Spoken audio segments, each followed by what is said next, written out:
நீங்கள் weight loss பண்ணணும்னு நினச்சி டயட்டை ஃபாலோ பண்ணியிருப்பீங்க. ஆனால் ஒரு வாரம் 2 வாரம் நல்லா ஃபாலோ பண்ணிவிட்டு ரிசல்ட் வரலன்னு பாதியிலே விட்டுருப்பீங்க. அதுக்கு காரணம் நீங்கள் டயட்டை சரியாக ஃபாலோ பண்ணதே கிடையாது. இந்த ஒரு சிம்பிள் மிஸ்டேக் தான். அந்த மிஸ்டேக் என்ன, அது கூட ஹெர்பலைஃப் ப்ராடக்ட் யூஸ் பண்ணி எப்படி உங்கள் வெயிட் லாஸ் கோலை அச்சீவ் பண்ணலாம், அதை பற்றி தான் இந்த வீடியோவில் பார்க்க போகிறோம். இந்த மாதிரியான யூஸ்ஃபுல் இன்ஃபர்மேஷனுக்கு நம்மளோட சேனலை சப்ஸ்கிரைப் பண்ணிக்கோங்க. முதல்ல ஒரு விஷயம் நல்லா புரிஞ்சுக்கோங்க. வெயிட் லாஸ் அப்படின்றது பட்டினி கிடைக்கிறது கிடையாது. உங்கள் பாடிக்கு தேவையான ப்ராப்பர் நியூட்ரிஷன், அதே நேரத்தில் ப்ராப்பரான கேலரி கண்ட்ரோல் இருக்கணும். அப்போ தான் உங்கள் பாடியில் ப்ராப்பராக வெயிட் லாஸ் ஆகும். அதுக்காக தான் நிறைய பேர் ஹெர்பலைஃப்ல இருக்க இந்த பேசிக் பேக்கை யூஸ் பண்ணுறாங்க. அப்படி இந்த பேசிக் பேக்கில் என்ன தான் இருக்குது?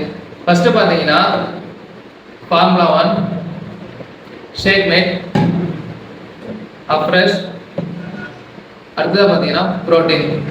இந்த 4 ப்ராடக்ட்டையும் உங்கள் கோச் எப்படி சொல்கிறாங்களோ அந்த மாதிரி ப்ராப்பராக யூஸ் பண்ணிங்கன்னா மட்டும்தான் வெயிட் லாஸில் நல்ல ரிசல்ட் இருக்கும். ஒரு மாதத்தில் 10 கிலோ வெயிட் லாஸ் பண்ணணும் அப்படின்னு நினைக்காதீங்க.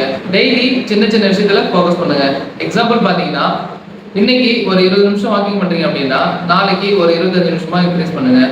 அடுத்த நாள் பார்த்தீங்கன்னா ஒரு 30 நிமிஷமாக இன்க்ரீஸ் பண்ணுங்கள். இந்த மாதிரி நீங்கள் கொஞ்சம் கொஞ்சமாக பண்ணும்போது உங்கள் வெயிட் லாஸில் ரொம்ப நல்ல ரிசல்ட் இருக்கும். அது கூடவே ஒரு ப்ராப்பரான ஃபுட் டயட், இந்த மாதிரி நீங்கள் ப்ராப்பராக சேர்த்து யூஸ் பண்ணும்போது நீங்கள் நினச்ச மாதிரி உங்களோட வெயிட் லாஸ் போல ஈஸியாக அச்சீவ் பண்ண முடியும். உங்களுக்கும் வெயிட் லாஸ் பண்ண எங்களோட ஹெல்ப் தேவைப்பட்டுச்சு அப்படின்னா ஸ்க்ரீனில் தெரியுற இந்த நம்பரை கான்டாக்ட் பண்ணுங்கள். நாங்கள் உங்களுக்கு ஹெல்ப் பண்ணுறோம்.